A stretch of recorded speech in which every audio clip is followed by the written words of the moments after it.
The Bible says wisdom is the principal thing. This goes to tell you how crucial what we are talking about is. Wisdom is the principal thing. It says, therefore, get wisdom.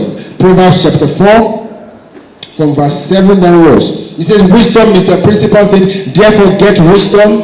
And in all thy getting, get understanding. Wisdom is the principal thing. Wisdom is the Now, the word prince means the overall head. So, the Bible is telling us, among all the forces we tend to know, the spiritual forces we know, of how powerful, we know how powerful prayer can be. We know how powerful fasting can be. To abstain from food, to seek God's face. It's a powerful force. We know how powerful faith can be. Because without believing God, God cannot move. We know how powerful giving can be. That if you don't give, you can't receive. But above all these things, the Bible says wisdom is the principal of them all. That means every one of them comes under wisdom. It's the principal thing. It's a wisdom, number one, the leader of all these forces, the overall. It's like when you go to a school, there is a principal. There are many teachers in school, but there is a principal, head of all teachers.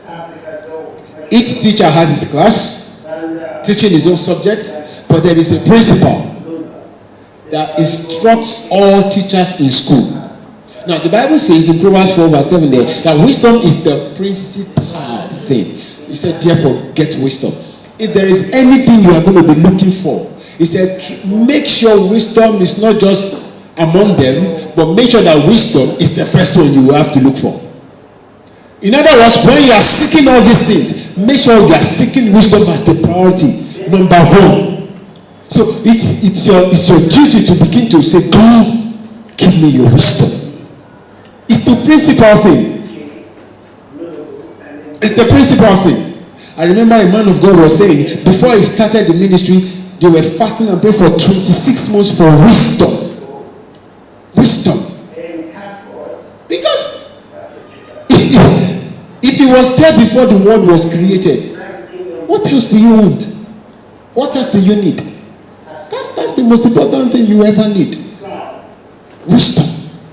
It's going to guide your steps. It's going to guide your steps. Hallelujah. So it says wisdom is the principal thing, therefore get wisdom, and in all thy getting get understanding. Exalt her and she will promote thee. Exalt wisdom. In other words, give wisdom its place. Exalt her. Cherish it. Acknowledge wisdom. He said, and he will exalt you. Exalt her and she will promote you. He will bring you to honor when you embrace her. Praise the Lord.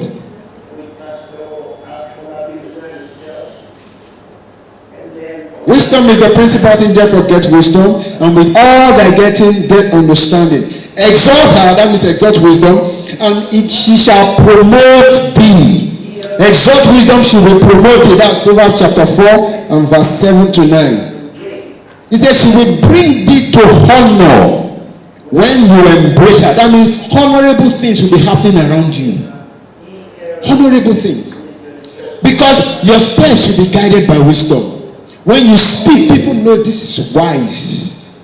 So it causes honor to come around you. This is how important wisdom is. He said if you exalt wisdom, wisdom will cause promotion to come your way. That promotion could be anything. Anything. So when you look at your life and it's not what you want it to be, then the only thing or the most important thing you need is wisdom. You need to begin to say, God, I need your wisdom. Let it be at work in me. And because it's a spiritual force, it can only be obtained spiritually. It's not learned in school. It's not learned in school. I used to tell someone, I said, listen, you can become, in fact, you can be the most brilliant person in your school. But if you come out of that school, you can fail in life. There are two different ball games. School, life. School, they give you information. Life requires wisdom. There are many good students who are failing in life because what you need in life is wisdom. Wisdom, not information.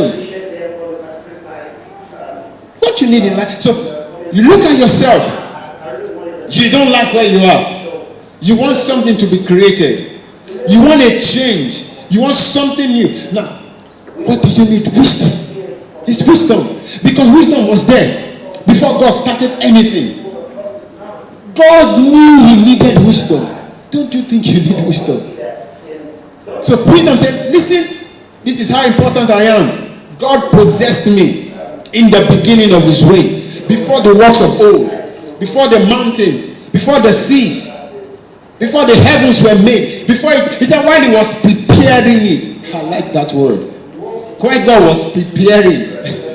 While God was making his plans. I was invited him. He was talking like a person. Wisdom is a companion. It's a person. It's not just a voice. It's a person. It's somebody that can be speaking to you per second if you will listen. If you recognize that you need wisdom as a companion in your life. Hallelujah. We won't look at the benefits today. Well, sometime along we'll be looking at how to operate in this wisdom, how to access this wisdom, and on the last Sunday will be an impartation of the spirit of wisdom as we take the communion as well. So wisdom is crucial. Now God said to us this year, it's going to be the year of enthronement. In other words, enthronement, we said, means to be the king in your field. Whatever you find yourself doing, God says, I am going to make you number one in it. You will stand out.